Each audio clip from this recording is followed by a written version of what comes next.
What's up, people? I'm Shaggy the Opinionated Hippie, and this is part 9, I believe, because okay, whatever, of my ranking and reviewing Bob Dylan's The Bootleg series. I'm going to talk about the volume I'm on now, compare it to the other ones that were released. The first release was 1, 2, and 3 combined. That's why this is part 9. But it's volume 11, The Basement Tapes, complete. What this is the complete release of Bob Dylan's The Basement Tapes, sort of home jam sessions that happened with the band over the course of, like, I think 3 separate gatherings back in 1967, bootlegged, eventually officially released. Rumors abound always about, like, what exactly it consisted of.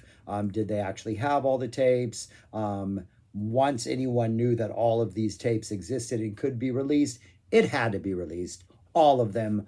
This is what it is. I mean, it's just one of those awesome bookshelf box sets that Bob Dylan does so well. Awesome. Lots of really good pictures in there. The CDs, unfortunately, are in like they're not in separate gate sleeves or whatever those are called. They're in, it's a beautiful thing, but they're in like these weird fold out things like this. So you need something to put them in. Again, lots of good essays and information, blah, blah, blah. It's an awesome box set, as Bob Dylan has always done. What is it? 138 tracks, 117 of them were previously unreleased, 115 different songs, as there's some songs have multiple takes, 3 different versions of Tears of Rage, all of which absolutely needed to be released. And I did volume 10 of this quite a while ago, and I've just been kind of anxious about doing this volume because I didn't really know how I was going to like rank this, because I think it needed to be released, right? It is like, if you're a Bob Dylan fan, and I'm a Bob Dylan fan, like where you are on that spectrum from like, I know a Bob Dylan song and I like it, to like I have to own everything he ever released, right? I'm on that far end of the spectrum. Like, once you know the basement tapes could be released and that maybe all of them were available to like listen to, it had to be done. You had to satisfy that need. You had to put the sort of request to bed, just like with Frank Zappa and like the Roxy shows. If all the Roxy shows exist, they needed to be released. They were, right? It's the same with the basement tapes. And when it first came out, which was back in what, 2014, so a little less than 10 years ago, I was really happy they were released. But then as I was listening to them, and I generally only listen to these in the car, it is perfect sort of like simulate sort of like listen to an XM radio Bob Dylan station, like a Bob Dylan XM radio station, where it's just nothing but Dylan and obviously some band voices thrown in there. But it's good car listening music when you're driving around town, because what it is, it's just each disc is 25-ish really rough home recordings of Dylan and the band. I mean, this almost everything on here sounds like, and I've been to many parties like this in my life, where at some point late in the night, a couple acoustic guitars come out. Maybe some guy's going to play drums on something. Doesn't need to, but he's going to. And everybody just kind of jams on songs they all know together, or maybe somebody plays some chords and makes up some lyrics, right? Usually happens in the kitchen for some reason, or at least in my experience, maybe because there's food to eat as you're watching the show. But that's what these are. These are really rough recordings. Some of them are more polished than others, just because everybody knew the songs better, so the overall experience a little more polished. The sound quality is not good. There are 6 discs. For some reason, I don't think there is a 5-disc version of this, but the disc number 6 says bonus disc on it, but I still believe, I think it's still material from these same sessions, so I don't know why it actually says bonus disc.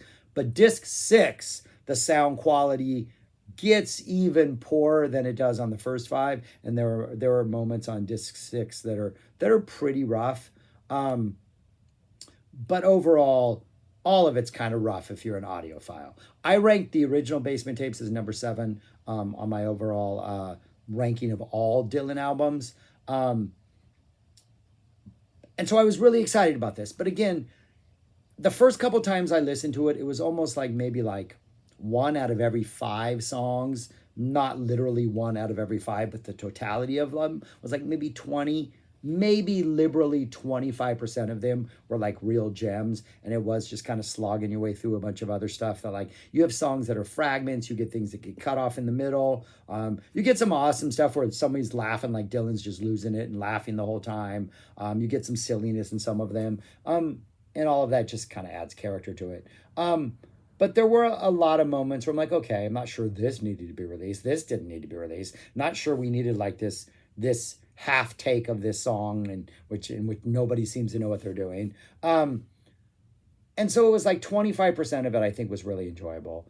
And then I just keep returning to the things over and over again. And I just find like, okay, now maybe it's 30%. Now maybe we're up to 40%. Yeah, now maybe I like half this. Just now, actually, I think so as I've been listening to it more and more over the years, I think it's gained. Like, I'm used to the ebb and flow of the songs, maybe, so I just appreciate them more. So I don't know. Anyways, a couple things. I was going to compare this to, like, it's a box of chocolates, right? Life is a box of chocolates, that sort of analogy, which I wasn't particularly proud of. But I was like, it doesn't work because once you bite the chocolate, like, you can't go back and re-bite it.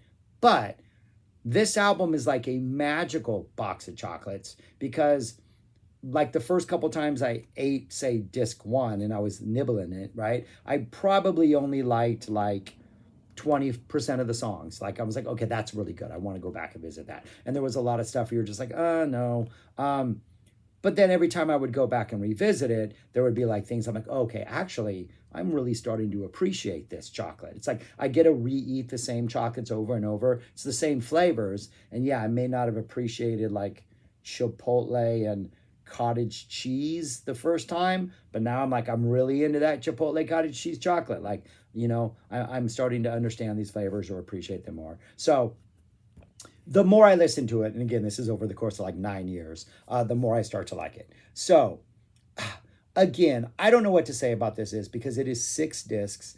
Each disc, I think the fewest number of songs on any given disc is like 22, right? 21. So they're all pretty long discs. They're just jam-packed full of like some stuff that is absolutely fantastic, some stuff that is like just it's a take and it's not a good take, some stuff that they only finish, they mess up and so it abruptly cuts. Like, if you want to get a sense of like what this box set is, at one point, I think it's on disc 6, they just finished playing a song. I think it's a song, there's like back-to-back takes on disc 6. Yeah, I think it's the Spanish song. They play the Spanish song twice. They just take 1, take 2. I think I might be completely wrong on this, but at the end of it, this I know happens. The song, I may have the wrong song, but he goes, one of the band members, literally one of the members of the band says, "So what key haven't we played in yet?"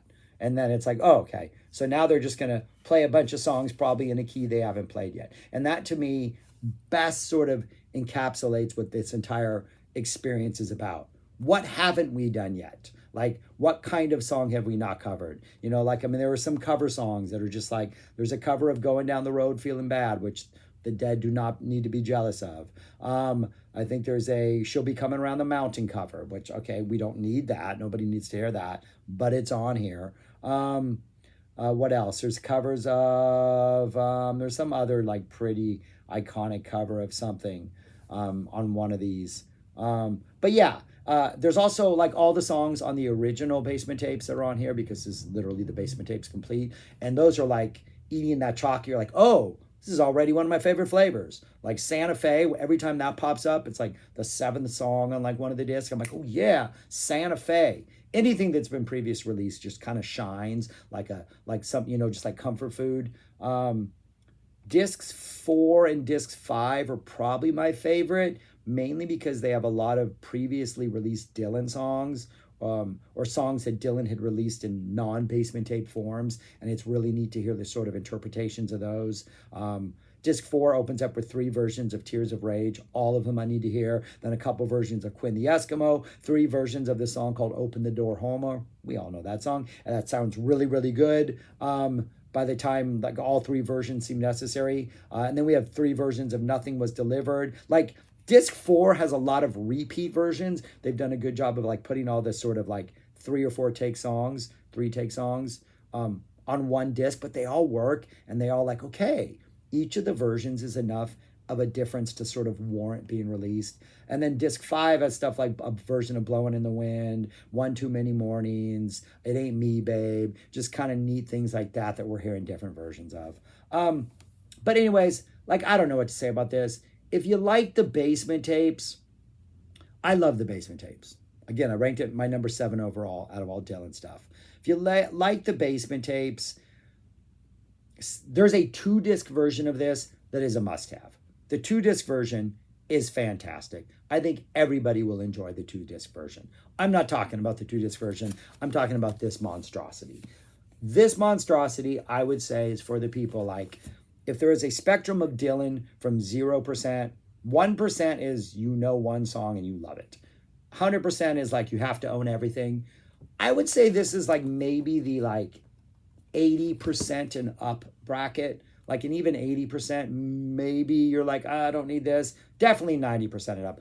I don't think this is for everybody.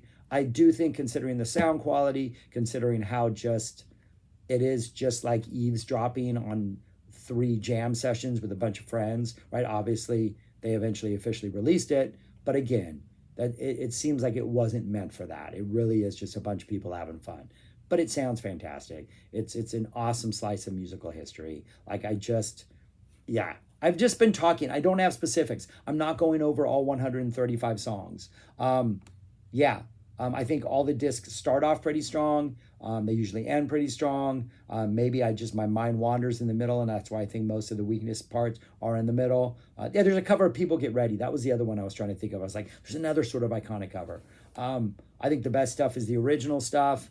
Anyways, I don't know what else to say about this. Like, if you're a diehard Dylan fan, I recommend it. Also, of course, the box set aspect of it is fantastic. The pictures are fantastic. The notes are fantastic. They do a fantastic job of that. But again, there is a lot of stuff on here that's not like you really have to be a diehard Dylan fan to want to sit through over and over and over again. Also, in my car, the CD does not have the tracks are not indexed. So even though I'm listening to this stuff over and over again, I only know the numbers of the songs and not the names of the songs because they're not indexed to appear on my little CD player, which frustrates me because I would have a lot more to say because I'm like, oh yeah, like the 17th song on disc 3, I really, really like that. But I don't know its name because by the time I get home, I forget to go look up what the name of it is. Though I usually recognize it when it comes up. But anyways, where would I rank this among the other ones? Really, that's all we're about. Right there. At number 6. And what I did was I went through the old, if I was on a desert island, what would I choose first? And the Basement Tapes did not beat out Another Self-Portrait. I actually would take that Another Self-Portrait box set, which is a fantastic box set, over the Basement Tapes because the variety on that is a little stronger. But I would take the Basement Tapes over those 2 early kind of acoustic-y, more focused things, and the No Direction Home, which was kind of a mess. But yeah, so that's why Desert Island disc preferences. It would be my 6th out of all of these thus far. But yeah, that's all I got. Yeah, I've been delaying putting this off just because I didn't know how to tackle. This deserves like a 2-hour video, but fully annotated with like notes and scriptures and like scholarly like references and stuff. I don't have the time for that. All I know is I really do enjoy listening to it in the car. I think disc 4 and 5 might be my favorite, but I've been listening to disc 2 a lot lately. 2, I think it's 2 I've been listening to a lot lately, and I'm coming around to that because what does 2 have on it? 2 has on something in it that I really, really like. I don't remember. But anyways, that's all I got. I'm rambling today. I'm going to go outside and enjoy the fact that it's like 75 degrees. Maybe. That's the rumor. It's not even dark yet. It would be amazing. Anyways, that's all I got. Thanks for watching. Let me know what you think of this box set. I'm interested in everybody's comments on it. Yeah. Anyways, that's all I got. Nothing. Thanks. Peace. Talk to you later. Subscribe, like, share, comment. And go listen to this. Go listen to this. Go listen to this. Peace. Talk to you later.